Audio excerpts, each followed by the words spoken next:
Sabi ng iba, easy money daw ako sa pagiging technician.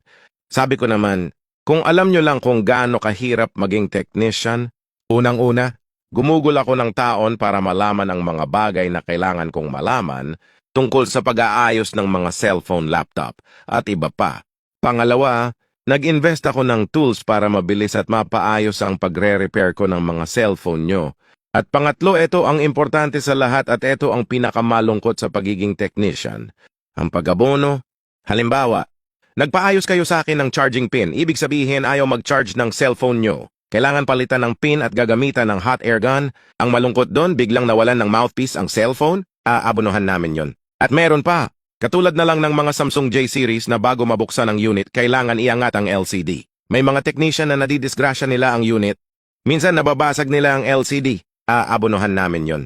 Sa madaling salita, ang normal na singil namin sa charging pin ay 300.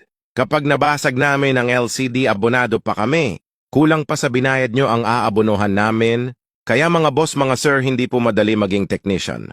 Gumugugol kami ng experience. Nag-i-invest ng mga tools. At sana naman, kapag nagpaayos kayo ng mga cellphone ninyong sira, wag nyo kaming bastusin. Na kesyo maliit lang un pinalitan na kesyo, ang dali lang ginawa ang mahal na ng singil. Tandaan, pwede po kayong tumawad kung hindi nyo po kaya yung presyo. Wala pong easy money sa mundo.